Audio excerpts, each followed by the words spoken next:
welcome back to my mini vlog. So for today's video, napaka-busy nga ng schedule namin kasi ngayong umaga ay baptism ng aming Kuya Enzo. Siya po ay kapatid ni Gigi, ang aking sister-in-law.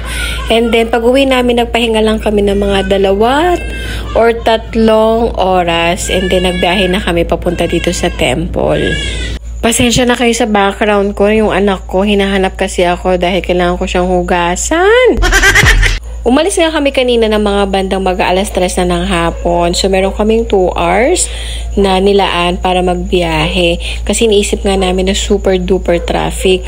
Kasi sa mga previous na gala namin or labas namin, parang dito pa lang sa C5 housing, dito pa lang sa bandang Triumph, basta dito lang sa Signal yan, ay sobrang traffic na talaga.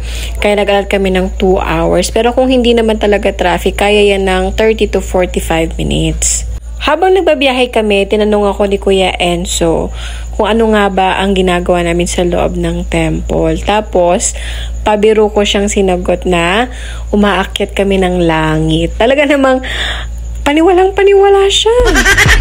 Tapos sabi niya, ay ano ate, may elevator doon? Paakyat sa langit. Tapos, at the back of my head, parang ang sarap siguro sa ganung pakiramdam, na kapag pupunta ka sa templo, sa tahanan ng Diyos, kumbaga parang mayroong elevator doon paakyat, talaga papunta sa langit at nakakausap mo sila ng physical. Kahit mga once a month lang, no? Mayakap mo lang sila, magpasalamat ka sa lahat ng mga biyaya na ipinagkakaloob nila sa'yo. Gumising ka nga lang sa pang-araw-araw mo, ay napakalaking biyaya na. Tapos, isumbong mo sa kanya lahat ng mga na-experience mong hindi maganda, mga taong nakakagawa sa'yo na hindi maganda, nakakapagpalungkot sa'yo, mga ganyan. Siguro kung ganun nga ang kalakaran natin dito sa mundo, baka konti lang yung mga masasama. Char! Basta sa akin lang yan, mga imagination ko lang yan.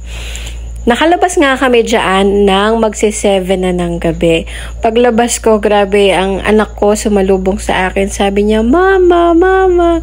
Parang sobrang excited siya na makita ako. Char! Naiiba ang oras ng pagpunta namin sa temple ngayon kasi inabangan talaga namin na mag-temple lighting.